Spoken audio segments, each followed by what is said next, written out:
Okay, let's go to the Lord in prayer.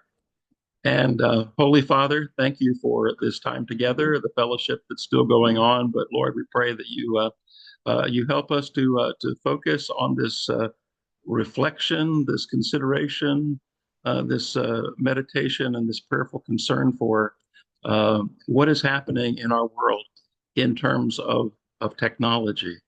And so, Lord, we ask that you help us to pay attention and to realize the problems and then figure out where we can be active as part of the solution. In Jesus' name, amen. Okay, so last session, we explored some of the general parameters of artificial intelligence in terms of some of what's currently available to us and why the use and the development of AI can be problematic, both in terms of society's general morals and specifically in terms of Christian ethics. So we looked at the biblical perspective of technology, and we took into consideration both Genesis 4 and Genesis 11 with regard to technology. And we pointed out that technology is a tool and that tools can be used for good or for bad.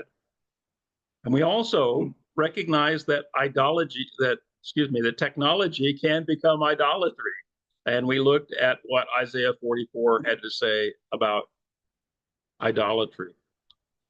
And that's a big problem because we have people in the world who are trying to use technology and AI as an excuse not to believe in God, as a hope for an immortality without the resurrection, and as a hope to solve the ills of the world while creating a place where we might actually be causing the problems. So I went into some detail about a worm called the Blaster A virus that took place early in the millennium and destroyed a lot of Windows systems, and then how that the W32 Nachi A virus was also a self-replicating virus, but that he destroyed the Blaster A virus and restored the Windows systems everywhere. And so, it seemed like a good thing. And then I said, but what about the fact that the law of unintended consequences meant that it disabled all the deballed ATM machines? And so what had happened is that these self-propagating pieces of software didn't know when to stop, didn't know where to check. So tonight, I'm hoping to go through a little bit of a historical perspective on AI, but I wanted to keep us focused on ethics. So I'm going to throw up the most famous ethical dilemma that's around. I guess I need to move my closed caption box if I can. Okay. So this is the classic trolley problem as illustrated using cartoon characters.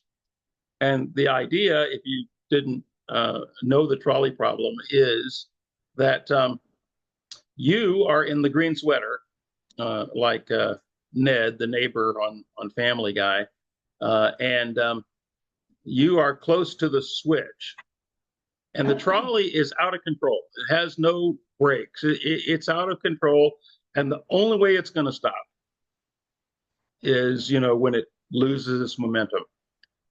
And what you see is that it's coming to a fork in the tracks.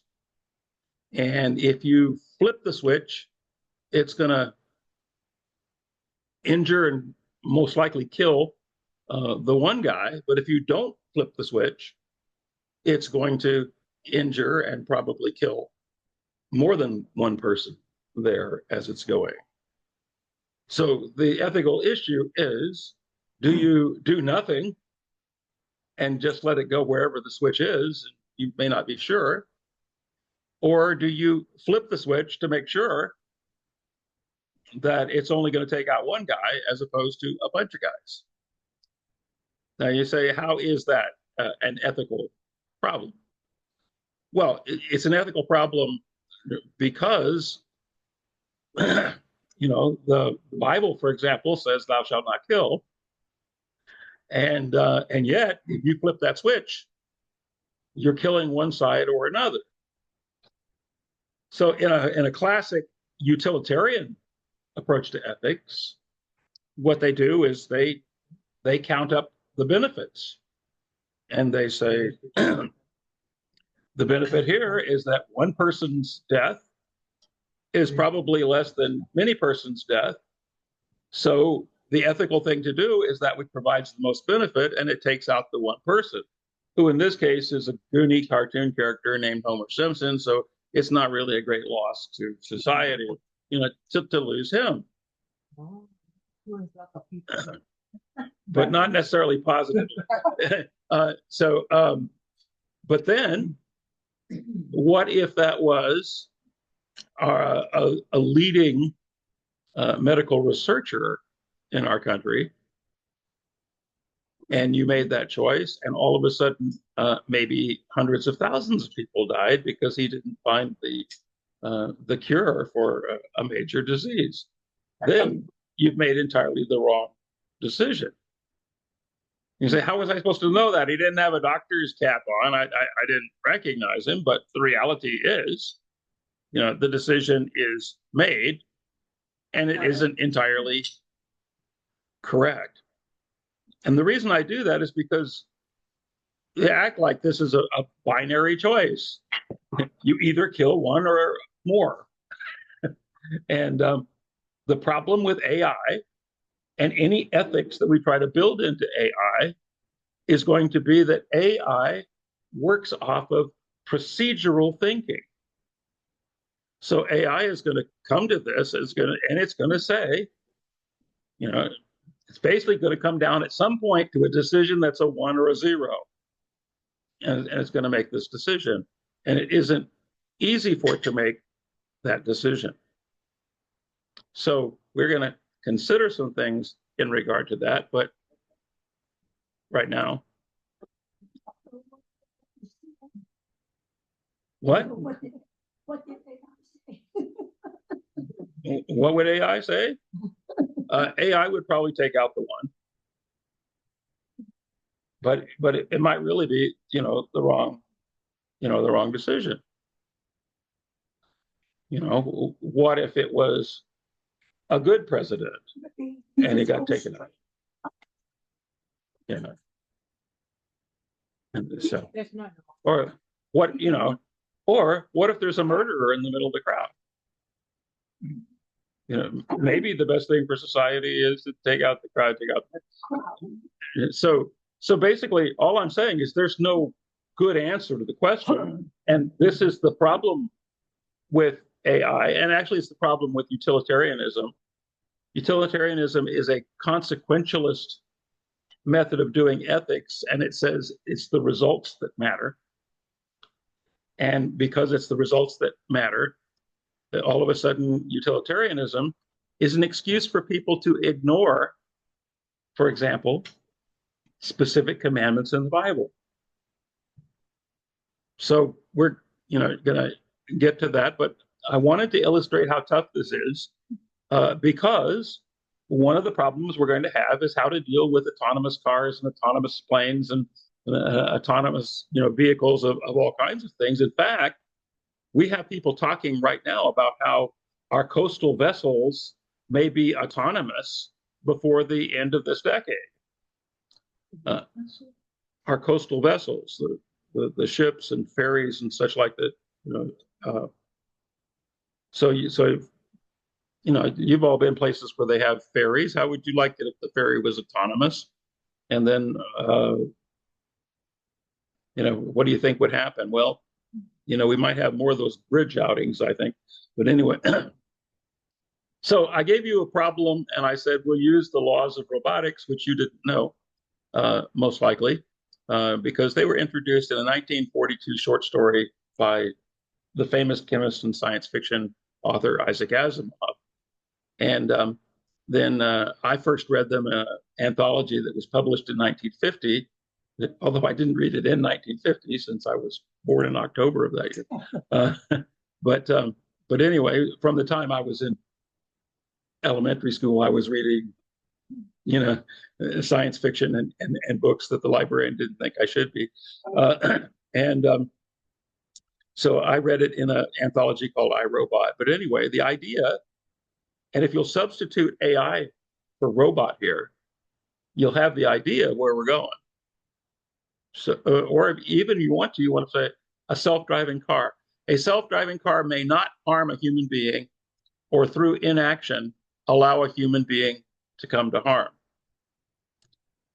A self-driving car must obey orders given to it by human beings, except where such orders would conflict with the first law. And a self-driving car must protect its own existence, as such protection does not conflict with the first or second law. So then we come to the situation that I described in the handout. And the reason I'm doing this is not to be clever or not to be silly, but I'm following this idea because most AI that we have now is what we call narrow AI. It isn't really thinking for itself. It's thinking under certain conditions, following certain procedural rules, but those procedural rules are coming so fast that it can handle a lot of them. So it seems like it's thinking. But as Stuart Russell, a UK researcher into AI, said, from the very beginnings of AI, intelligence in machines has been defined in the same way. Machines are intelligent to the extent that their actions can be expected to achieve their objectives, because machines, unlike humans, have no objectives of their own. We give them objectives to achieve. In other words, we build optimizing machines. We feed objectives into them and off they go. So the basic definition requires humans to program their objectives into the AI. But what happens if a self-propagating machine, somewhere down the line, if we get to AGI, artificial general intelligence, what happens when that program creates its own objectives? Then what happens? But even right now with narrow AI, so, one objective for a self-driving vehicle might be don't collide with another vehicle. So that's fine. But what happens if the AI decides to swerve from the potential collision and runs over a pedestrian? So we put in these laws, you're not supposed to harm a human being, but all of a sudden, now what happens? The vehicle program notes there are human beings in the potential collision with both cars, and human beings are going to get hurt in both cars, and there's a human pedestrian. So does it follow the utilitarian perspective and say injuring one pedestrian is better than harming two or more humans? Or is it a little bit more sophisticated and it says, well, at least the humans in the car have some protection from the car around about them. The pedestrian doesn't have any. So therefore, I'm going to go ahead and hit the car. So it's the old trolley car problem in a sophisticated form. Does it evaluate chances of survival? So even with a sense of narrow AI, there are considerations to be made just in terms of telling the AI what to do. So in doing this research, I ran into an AI, online I ran into an AI researcher and an entrepreneur who happens to be a Christian by the name of Jeremy Peckham. And he says that the problem, of course, is that AI is not conscious and it doesn't involve understanding. So the AI needs humans to shape the goals because they don't crunch without having a human in the loop at some level guiding the whole process. Even if the human is just building in a critical algorithm or a stop algorithm and inserting it into the loop, because the human involvement is conscious and the machine itself is not. Now, one of the problems that these advocates for AI seem to be overlooking is the reality of the human brain. The goal is to duplicate the thinking function of the human brain. But that's a very big problem because humans are left hemisphere and right hemisphere oriented. We can duplicate the left hemisphere. The left hemisphere is very, very precise. The left hemisphere can gather the data. The left hemisphere can create a sequence. The left hemisphere can figure out, consequences. The left hemisphere can evaluate on the basis of strict binary points. But in order to think like a human, you need the right hemisphere. And the right hemisphere is that fuzzy hemisphere, which gathers impressions and makes intuitive leaps and is not restricted by a one-to-one correspondence over here on the left hemisphere. So innovation and creativity generally is a result of the right brain skipping steps over the left brain, and then the left brain says, oh yeah, that could be right. And the left brain checks it out. But the right brain is also organically tied in with all of our impressions. How does a machine interact with the world having the rich impressions that we have? It really can't. So really, unless there's some kind of breakthrough in terms of sensual input and output, for this AI, and maybe that's, some part of the transhuman idea is that, yeah, we get, the AI built into us, and then, all of a sudden we've got, superior functioning. But, the Bible indicates that, we don't have a soul. We are a soul.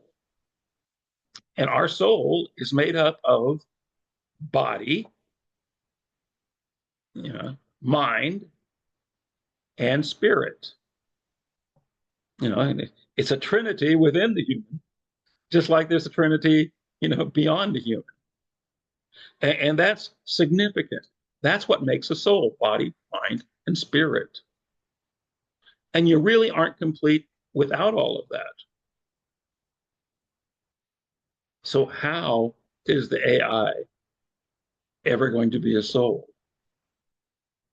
I think from a Christian perspective, we really have to be skeptical. So what I want to do now is very quickly give you a timeline of how AI came to be and kind of where we are, and talk about some of the problems that we face, and then try to figure out how can we apply biblical ethics to AI, and do we have any entree whatsoever into our approach. So AI begins back about 1700 BC. How's that for a wild idea? Yeah. So what we have here is the Yale Babylon collection tablet from 1700 BC. Oh. And what you may not recognize is that this YBC tablet is a calculator. So it's a calculator. If you notice that there are a couple places where you have three of those triangles put together. Each triangle represents 10 in the Babylonian mathematical nomenclature. And so the key up there on the left are the three triangles or three arrowheads, if you like, that represent 30. Why is 30 important? Because Babylon used a base 60 system, and they didn't have, 1/2, Arabic nomenclature or notation to write a half. So what they did was 30 represented half, because it was half of 60, which was their base system. Just like we're base 10, they were base 60. And what this does is it figures the square root by essentially telling you as you go down the line, how to find the multiplier, how to use the half to find the multiplier. Now you say, no, I haven't been to Yale. That's at Yale, yeah. As is this. This is also a Babylonian tablet. This one is probably close to 1700, but it may be as early as 1800. And the cuneiform, to me, is much more difficult to read. But I think, well, do you know what it is? Can you tell what it is just from looking at it? No. It's a trigonometric table. It's the earliest trigonometric table in the world. So, what we have is evidence of a 1700 BC calculating assist. Human beings using these assists to calculate. And also, although these tablets were discovered in the 18th century, it wasn't until the 20th century that they really figured out what they were for. It's also at Yale? Yes, also at Yale. But this one is the one that's the background for my slide tonight. I'm sitting in front of it on the slide. However, that's only by miracle of Zoom and photos. But the picture up there on the screen is of the Antikythera, which actually is an ancient mechanism from 150 BC, and it helped to calculate astronomical positions. So it actually moved. It's a mechanical calculator. And it's also like Babylon too? No. That in Antikythera, it was just in the Aegean and was found. Speaking of in the Aegean, we moved to ancient Greece, and in 300 BCE, we have Euclid, who said the laws of nature are but the mathematical thoughts of God. So Euclid wrote what in book form appears to be the very first algorithm. An algorithm is a step-by-step procedure to solve a problem. In fact, you can put it in flowchart form, or you could put it in code. So in this case, we have an algorithm where we would just enter two integers. Well, so two integers. So let's make it very easy on ourselves. Let's make it 36 and 8. 36 and 8. And so our result is going to be the lower number, 8, dividing itself into the higher number, 36. So 6 into 36 is, 6. You couldn't help it find a common factor Yeah. Yeah, and I should have done 38. So, okay, so we'll do 38. Okay, so 6 and a 38 is going to be 6 with a remainder of 2. Okay, so now we take the 6 and we divide it by the remainder. That's what it tells you to do. And you get 3 and no remainder. So what the greater common denominator is whatever B was there, 3. But, you know, with a more complicated thing, you would have to do the second step over and over and over again until you finally get to no remainder. So that actually is. Yeah, the Chinese have to be put. The Chinese also have it for a long time. It's not. Well, it's part of the alphabet. But that was the algorithm. I was trying to show you a yeah. Okay. So that's algorithm. We're going to come back to algorithm, but also we need to remember, even when we talk about artificial intelligence, that machines are machines. Even though machines have changed a lot over the years. For example, this is Hero, sometimes spelled Heron of Alexandria, who in the 1st century AD built the first vending machine. A vending machine. Yeah, so you would put your metallic coin in the vending machine, and when it dropped, the weight would cause the lever inside to move that you can see. And when the lever moved, it would pump water from the tank into the little basin down below. So it wasn't a Coke machine, it was a water vending machine. So the reason I call your attention to him is not necessarily because of the vending machine, though I thought it was fun, is because he also invented this little thing. This is a steam engine. And this is long before it was invented in England. The steam engine was invented in Greece.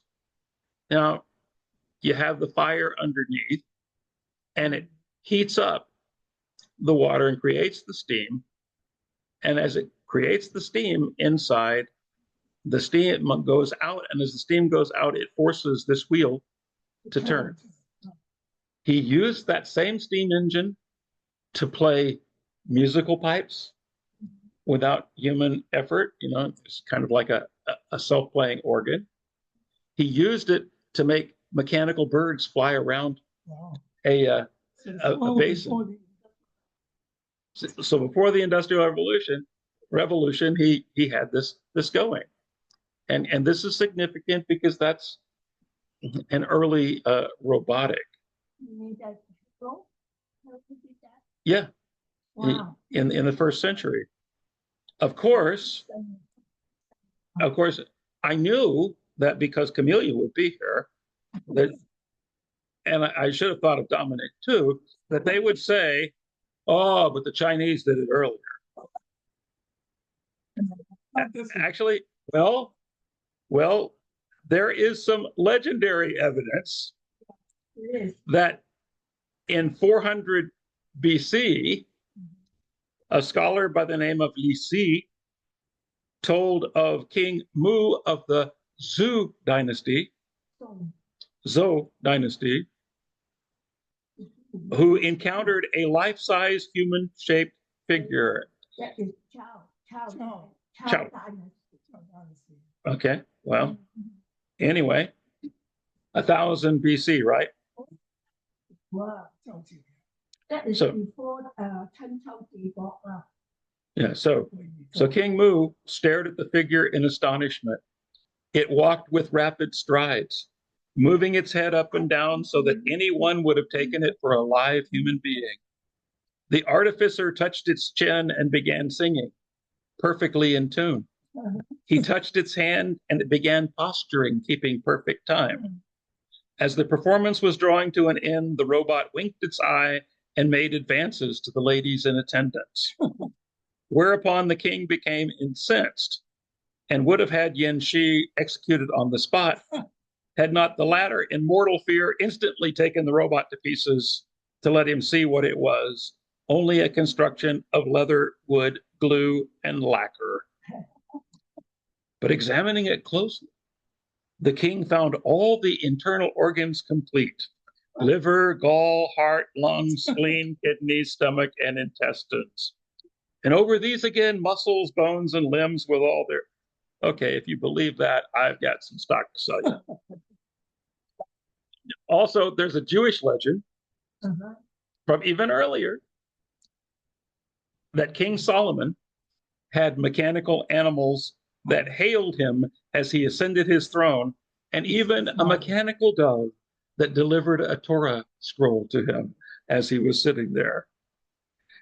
And if you believe that one, I've got stock to sell you because, in one of my failed companies or another. So anyway, okay, so no, I wouldn't be mocking it if it was in the Bible. Or maybe you don't know me as well as I thought you did. Okay, so yeah. So interestingly, though, from those legendary accounts, which are probably, I mean, there could have been figures, but they weren't like they were described here, and they didn't wink and flirt with the females in the audience. But a hero of Alexandria that was real, and really, we don't see very many automata until later, but there were some in the Middle Ages. For example, when we were at the Kunsthistorische Museum in Vienna, we saw this automata. It's pretty doggone impressive. This elephant. It's an elephant with a huda on it, and it's a mechanical elephant that moves, and it isn't a clock. It's just an auto. It was just done for entertainment's sake. All right, and that's very early. Later when you get to 16th century onward, these things are all over the place, and we saw a whole hall full of them at the Kunsthistorische. But also, at about the time that the automata were really taking off, a fellow by the name of Blaise Pascal, a mathematician and a philosopher, maybe you've read his Pensées, his thoughts, and he's the one that came up with the great bet. Do you know Pascal's bet? He was very good at probability, but his bet was about the existence of God. Yeah. And he said, if you bet that God is and God isn't, you haven't really lost anything because you still live your life. But if you bet that God isn't and God is, then you've lost big time. Because he was interested in mathematics, he was interested in all sorts of mathematics, and so he built this calculating machine for his father, who was in finance, to use as a calculator. So as you can see, with all these dials and everything, our Western calculators are, much clumsier than the abacus that's used all over.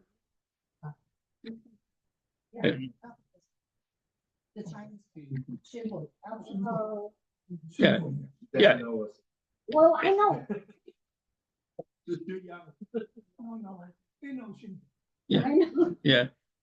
Okay. So in the 18th century, one of the most famous automata makers was Pierre Jacques Droz, and he created the mechanical gilded birds in a cage.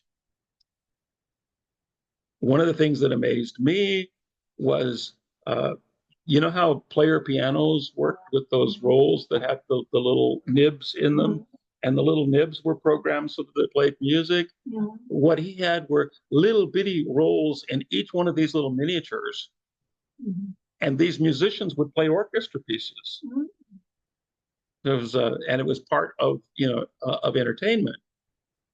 Do And he you even worked on the idea of a pre-robotic robotic. do you have the famous Chinese seismograph machine? Mhm. I don't have it. No. Yeah. Predict the earthquake. Earthquake. Yeah. To tell you exactly Yeah. Huh? Yeah. Okay, you said seven. Dominic asked if I had the famous Chinese seismic graph, but no, I don't have that. I tried to include some Chinese stuff, but my Western bias is just there. Yeah, It's difficult for him. yeah, He doesn't read Chinese. right. So like I said, they had 40 cams, 40 of those piano rolls like things, if they were metal. And so that was a read-only program. Mhm. You only could put that in to play one tune. And also, some of them write. So you see this one with these with the quill pens, they would actually write, but they would write the same thing, but they had a quill pen. Now, there is a relevance to this that, don't lose patience. I just got carried away with the pictures. But Jacques de Vaucanson, he, in 1737, created a musician figure who was a life-size musician figure who played, but he was restricted to sitting, behind the curtain there on that stool. But it was interesting nonetheless. But Vaucanson's most famous automata was the duck who would eat something and then, like some of those dolls in the 20th century, would have to get rid of it. Yeah. So the duck would defecate in the little bowl there. And this was so amazing to people, so lifelike that the duck would defecate, that it actually ended up in a museum in the UK, which will have serious bearing on our subject when I finally get to it in a few slides. Okay. In 1770, Baron Wolfgang von Kempelen said, there should be a chess playing automata. And so he created one called the Turk to play chess. And if you open it up like you see it here, that's the way it looked with all the mechanisms. Yeah, it beats IBM, yeah. And all over Europe, this chess playing figure defeated grandmasters. Wow. And so really, it's IBM. well, really is relative. So what happened was eventually they decided, well, we've made all the money we can in Europe. Let's take it on tour and bring it over to the US. When they brought it to the US, he delayed opening it. When he finally opened the exhibition, inexplicably, he said, the Turk will only challenge chess problems. And so the Turk solved some chess problems, but people were upset because they had heard that it could beat grandmasters. So what they did was they insisted that he play. So started to play, and the Turk kept losing. So an investigative journalist finally figured out what had happened was that there was a midget who was a grandmaster level chess player who would come in and he would see the pieces, and he could move the pieces magnetically across, and it would cause the arm of the Turk to move, to grab it and move the piece. And he could see where the other players were playing. So so he could do that. So he was in there, but he got seasick on the voyage over to the U.S. and it took him a while to recover. And they trained a girl. They could only find a girl that was small enough to fit into it. So they trained a girl to do the chess problems, and that was okay. But when they started playing the games, so the Turk was a total hoax. But the reason I bring up this total hoax is because it encouraged people to dream about the idea that a machine could play chess. Machine, supercomputer. Exactly. We're talking about getting to a computer. So the first computer is in the 19th century when Charles Babbage went with his mother to the Mechanical Museum in Hanover Square in London, and he saw all these animata, including Voskan's defecating duck, and he saw a metal swan that would catch a metal fish, and he saw a pair of naked dancing women in one section. And he insisted his mother take him, and he became so fascinated that he eventually builds the difference engine, which is the first calculating machine for the British Inland Revenue, the equivalent of our IRS. Well, the British Post Office was handling the Inland Revenue at the time, but anyway, that's what he did it for. But Babbage, is extremely important in terms of computing, because Babbage's work in turn influences Alan Turing's work in the code breaking that really becomes the making of the imitation. But before we get to, I know Turing. you know Torres? Yeah. Okay. So no, this isn't Turing. This is Torres. Torres wanted to create a chess playing machine. This is what he had for a chess playing machine. And once again, I wanted to call your attention to the complexity of a procedural approach. Is the black king in the same zone as the rook? If it's no, you have to ask other questions. Is the vertical distance between kings more than 2 squares? If no, you have to ask another question. If yes, you do this. Yes, you do that. So a very complicated and slow way to play against a machine, and you had to tell the machine every possibility, which, if you know chess, is not likely to happen. But this is 19th century, folks. I mean, we don't have PCs yet. Then in 1942, a fellow by the name of Konrad Zuse decided that we needed computers, and so he began to work on a computer language. So his vision was, when a computer comes along, he will use my Plankukul language, my calculating plan language. And in order to demonstrate how it would work, he literally typed out on paper the code that you see on the left of how a chess playing program would work. You find the coordinates, you find the point, and then you calculate, where the important pieces are. It's a pretty sophisticated idea, but unfortunately, there was no computer to run it on.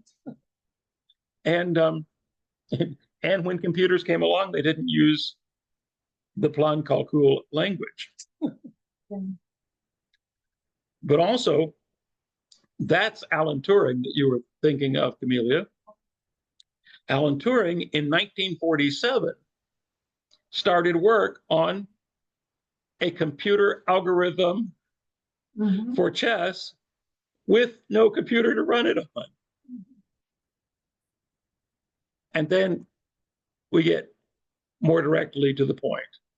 In 1950, the fellow you just saw pictured, Alan Turing, wrote his paper, Computing Machines and Intelligence. And his question was, can computing machines think? And his tentative answer was that they could, although thinking meant following a procedural instruction. In 1951, two mathematicians at MIT developed the first ANN. It's an artificial neural network, which enabled you to pull data from many places and allow the machine to fold it together in different ways. And this was the beginning of what could be AI. One of them won Minsky. Did they get that Nobel Prize? it. Oh, Minsky. yeah, he won the, he invented AI. Yeah. Well, also in 1956, one of his colleagues in the math department, John McCarthy, and a fellow named Claude Shannon. If you know anything about information theory, he's the father of information theory at Bell Labs. And later, he recruits Alan Turing to come to Bell Labs, but it didn't work out all that well. And then Nathaniel Rochester, who designed IBM's first commercial computer. And they decided to use a summer workshop to do the first college AI course in history in 1956. In 1959, Arthur Samuels at IBM created a checker playing program that could beat him. Checkers easier than chess. So, yeah. In 1963, it looked really bright because there was the formation of the Defense Advanced Research Projects Agency, otherwise known as DARPA. Now, DARPA may not mean much to you, and they spent millions on AI research, but they also did something that you use every day.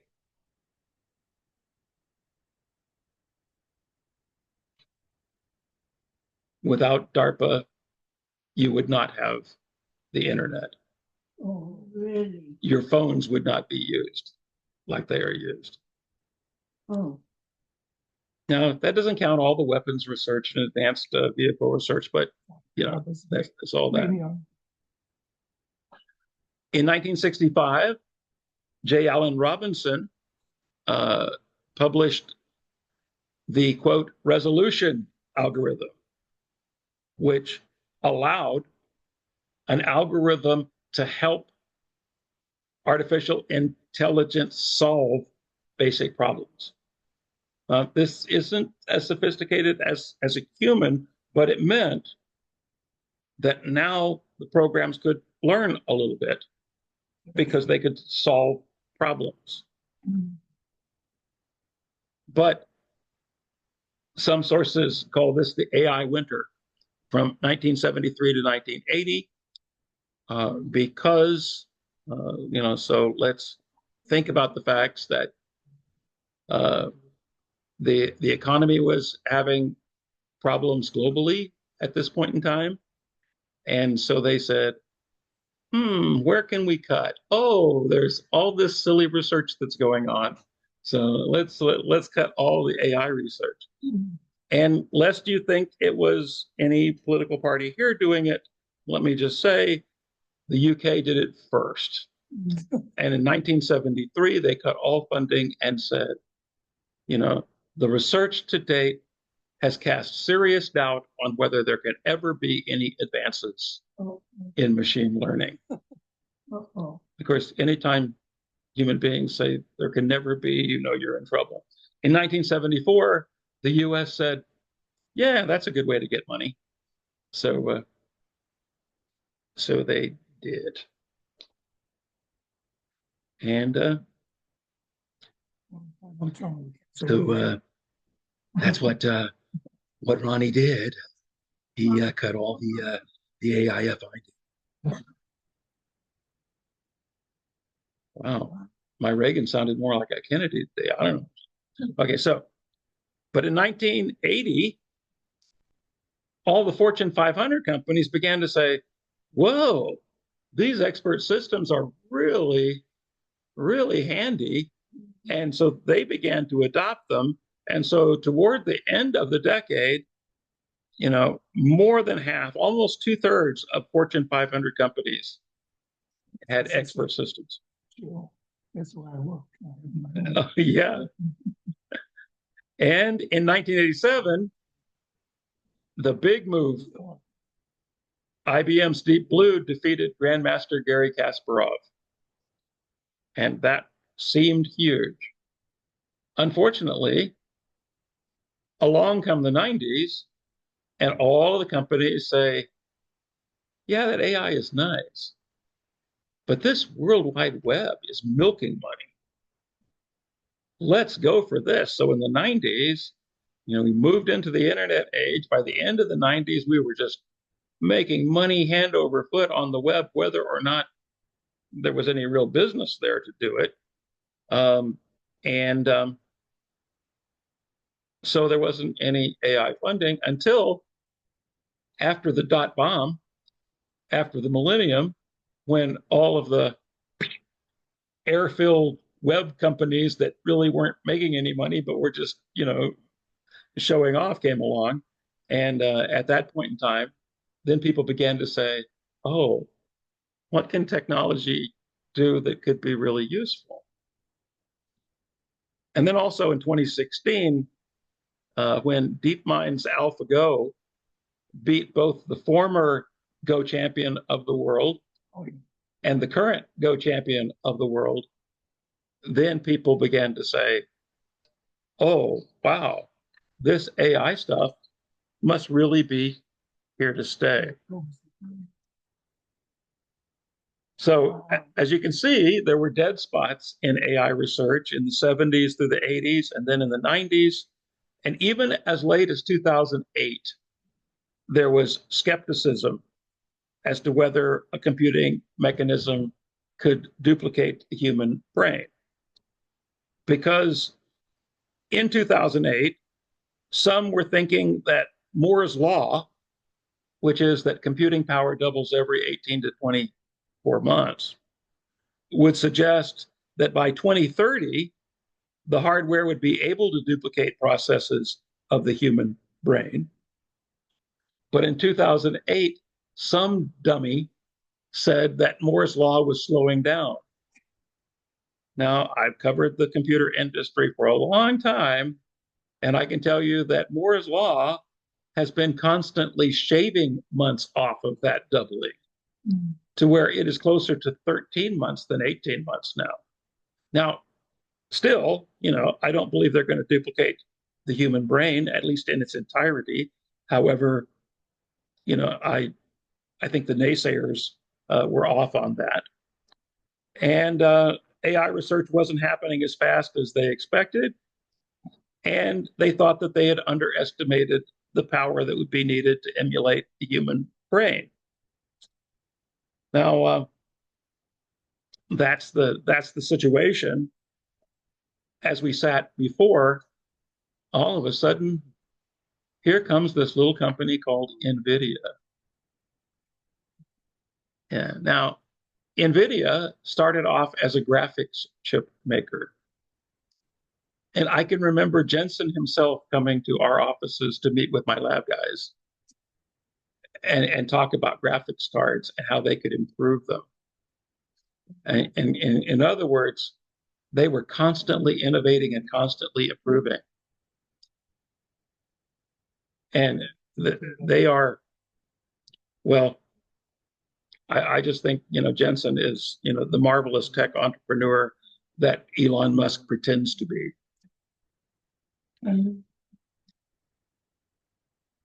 Oh, yeah. And that's not the only snide remark I'm going to make about Musk tonight, because he is a bad guy all around. I'm going to show you. Well, regardless of his politics, he's a bad guy. I'm going to show you how. Okay, so, but before we get there, I got to go back to procedural. Okay, so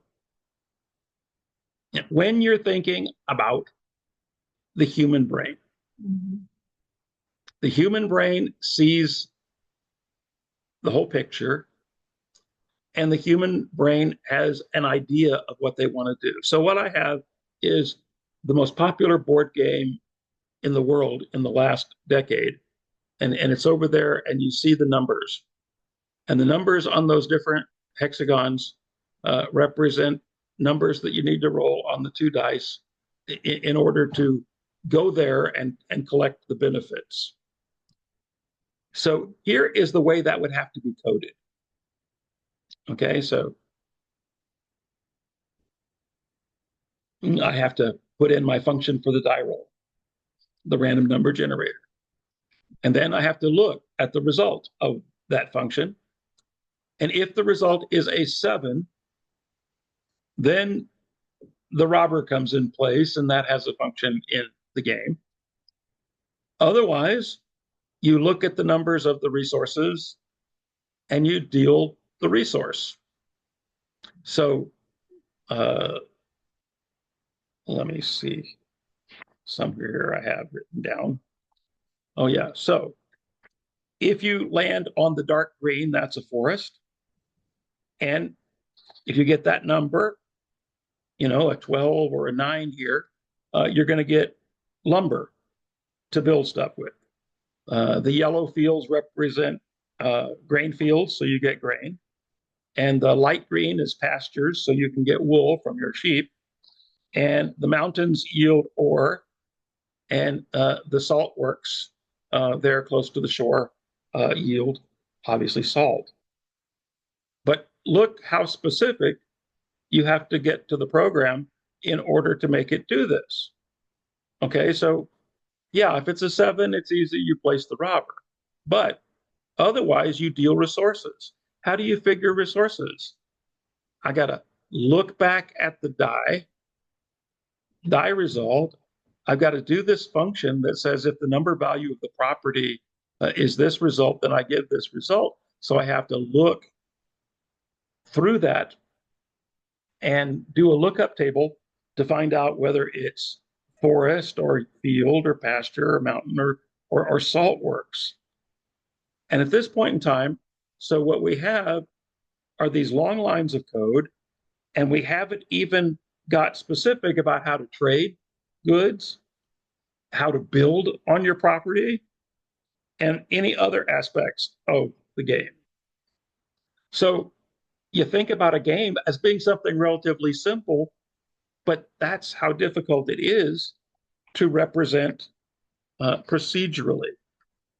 Now, admittedly, the machines can calculate these steps very fast.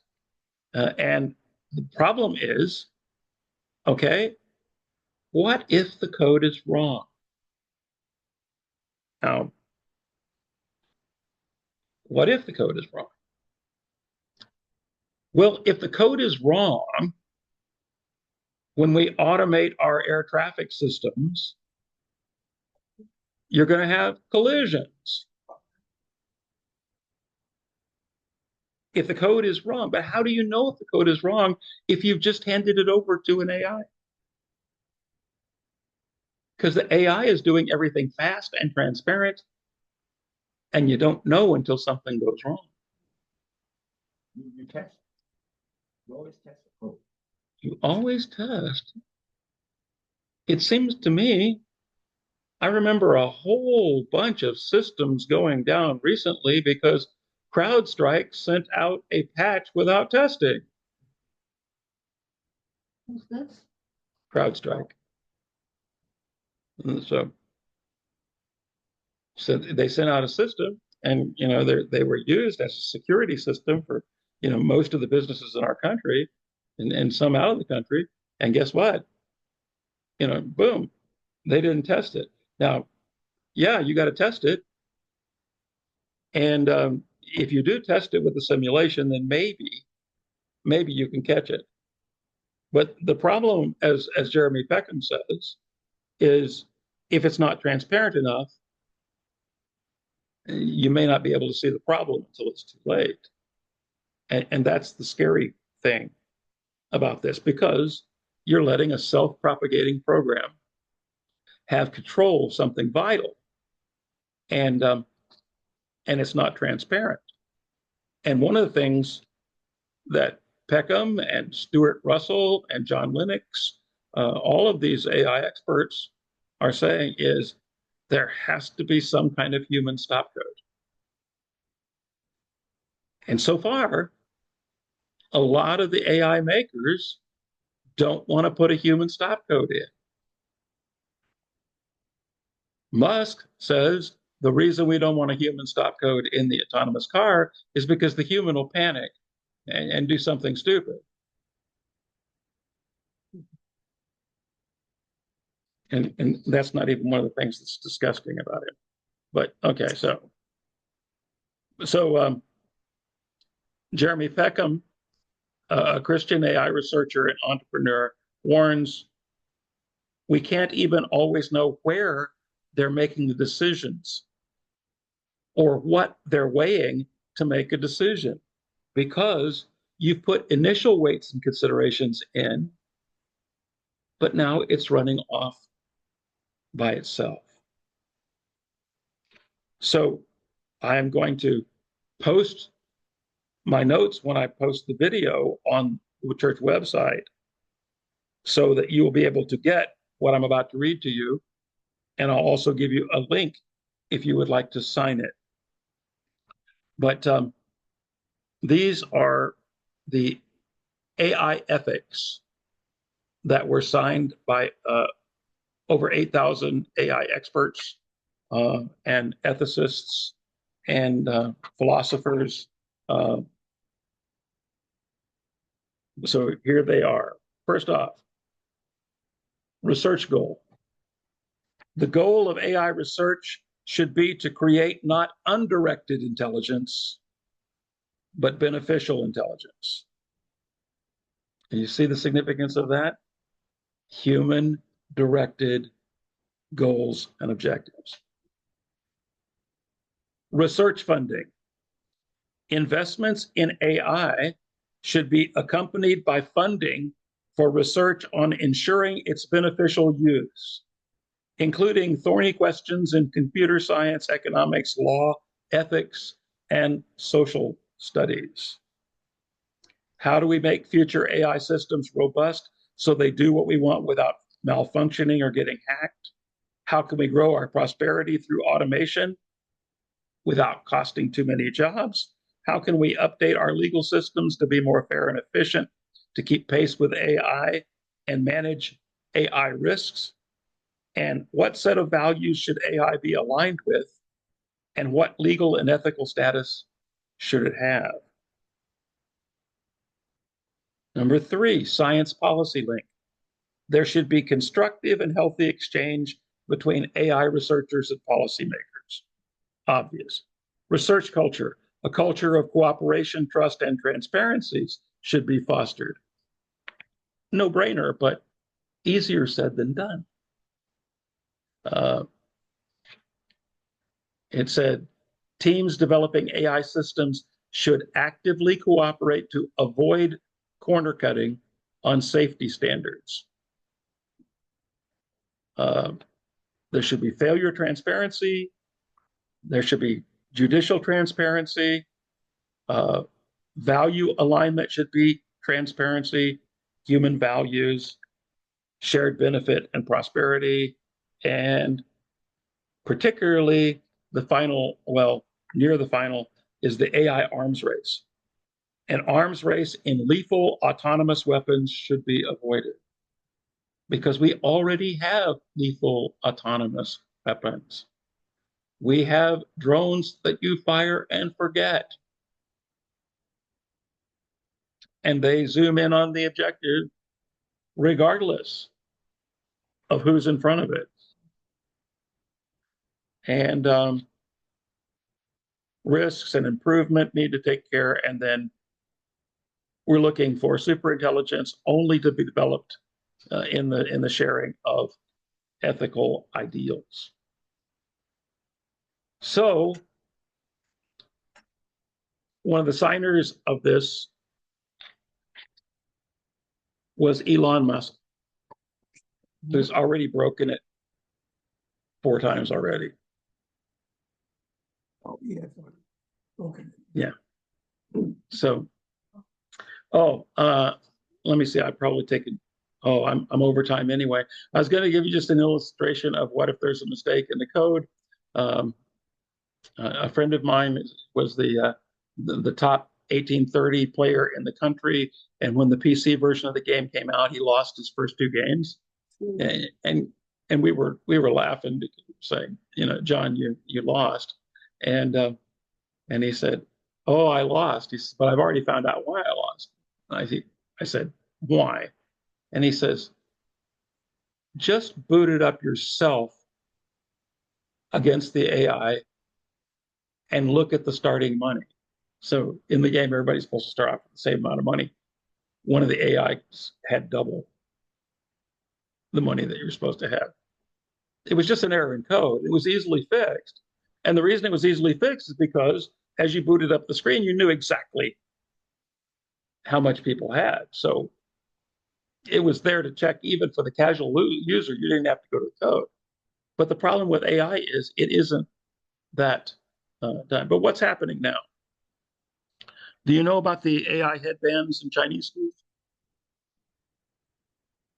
You do? Did they have them when you were in school? Not that long. Oh, you saw the news? Okay. Well, it monitors them the whole time they're in class. So if you look, you will see two of those kids are green lighted, which means they're studying and doing what they're supposed to do, even though it looks like they're just studying pinyin there. But anyway, and then the orange one is a person who's distracted. So if you're distracted and you're not concentrating, the headband turns orange and tells on you, and immediately sends an email report to the parents and a report to the governmental authorities. So so basically, for a kid with ADD, you're in quadruple jeopardy. What'd you say?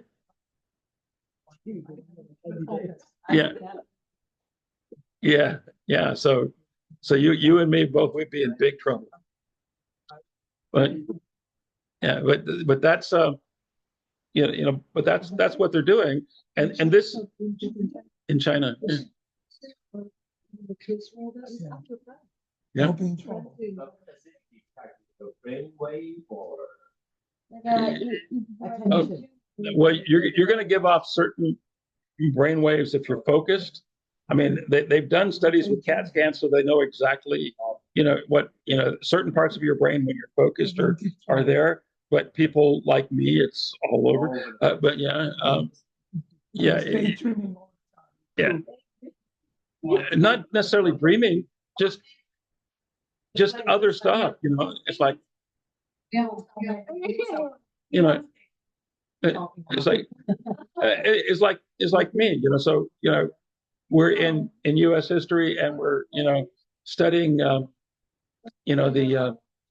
the British and the French and Indian War, and go, oh, I wonder how this compares with the Revolutionary War. So I look ahead in the book, and I'm making my own comparisons here, and basically I would be in trouble because I'm not focusing on what I'm supposed to be focusing on.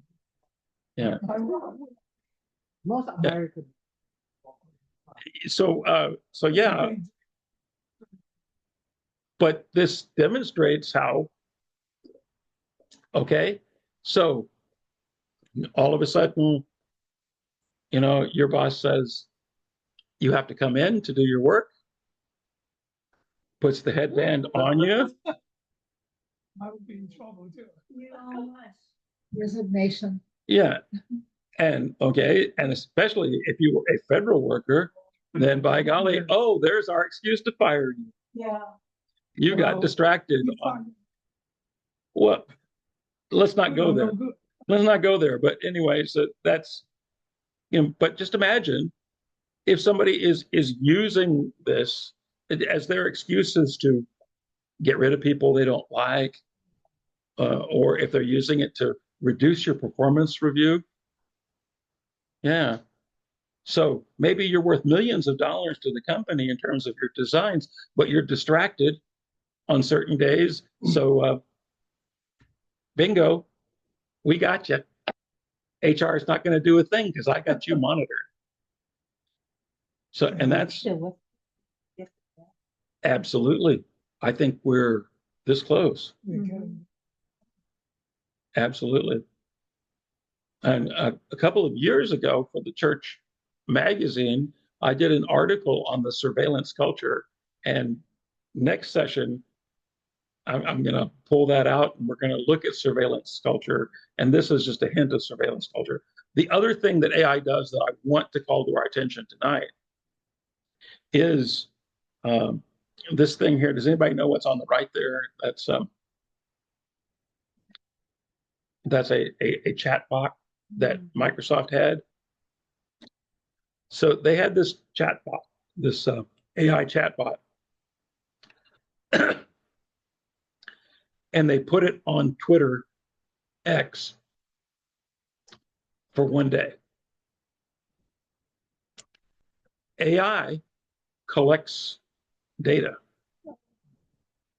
I don't know if you know anything about Twitter or X, but it is a huge racist environment.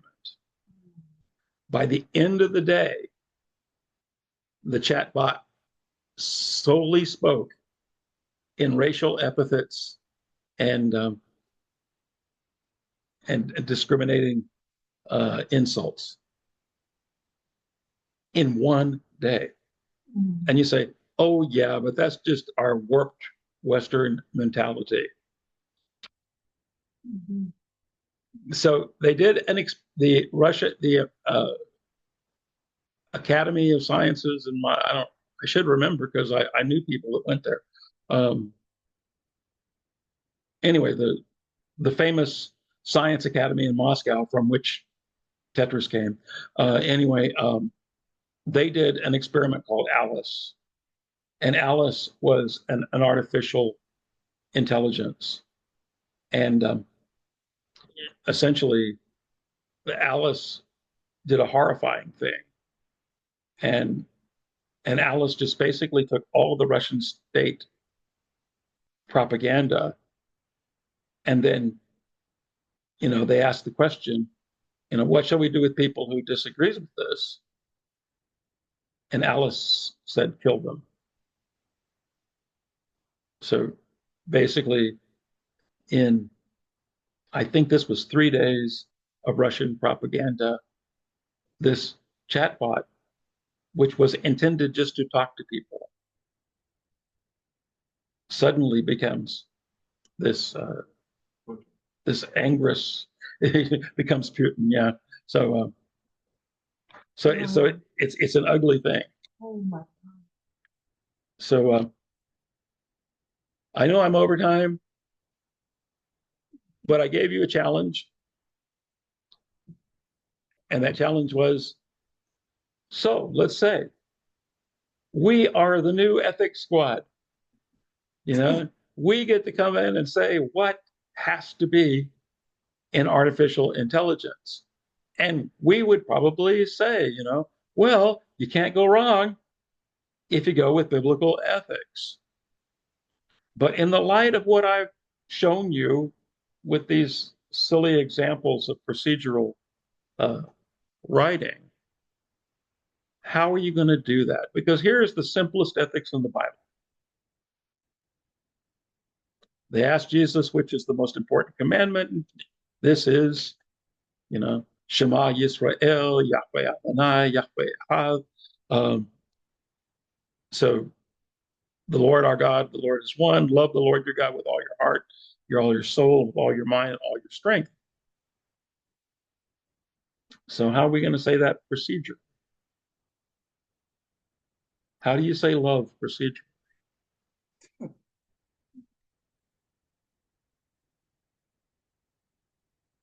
And you even take my definition I usually give from the pulpit, that it's self-giving love, agape. How do you say that procedurally? As self-giving? How does an AI give itself? Does that mean if it's an AI associated with a corporation, it gives away all the corporation's assets? No, we can't have that. And that's not really what Jesus meant anyway. The second's a little bit easier. Love your neighbor as yourself. basically what you're trying to do is to program Kant's ethic, which is that always treat people as an end, not as a means. Always be thinking of their best instead of just using them. But that would be, even in itself, complicated to do. So what I wanted to illustrate tonight was we've been a long way getting here. There are still a lot of problems, and we have to get some kind of ethics. If it's going to become a self-propagating program, it has to have some kind of ethics. But how do we put Christian ethics into a godless society's AI? If we're not programmers, we're not going to be able to do that. But the best we can probably do is to support things like the Asilomar ethics. And so I will post those, with the video when I do. And if you like it, you can go to the site and sign it too. I've signed it too. So they probably think it's pretty weird, a pastor signing an AI thing. But hey, I figure if Elon Musk can sign it and break it, I can sign it and not break it.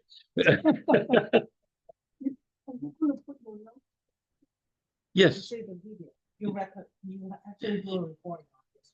Yeah. Yeah. So he's going to put it on the website. So that's a Christian group that. No, Asilomar is it's from all over the industry. Asilomar, Asilomar. It's a place on the coast of California. They have a Asolimar.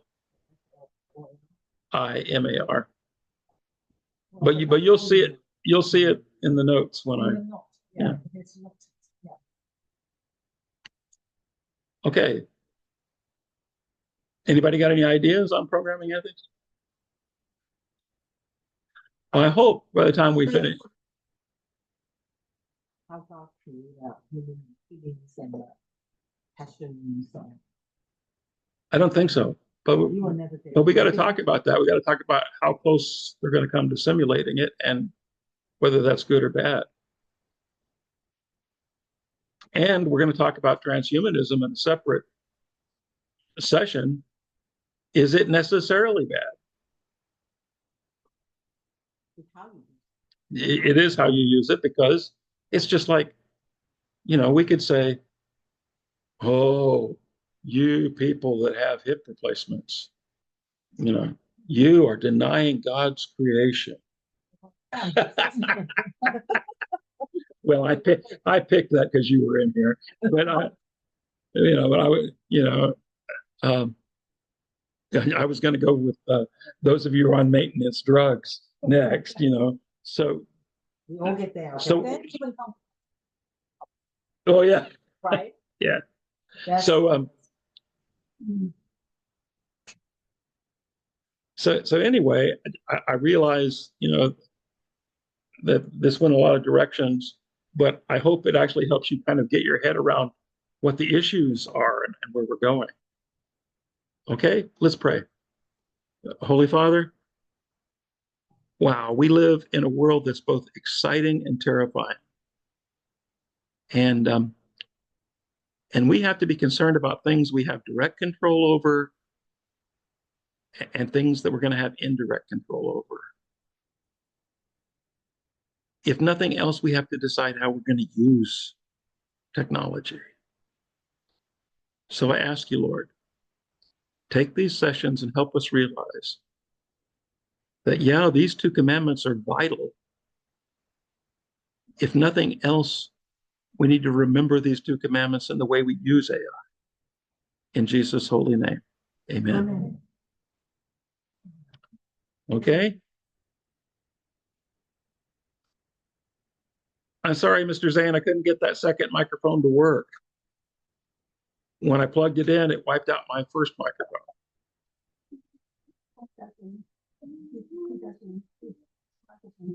Yeah. Okay. Goodbye.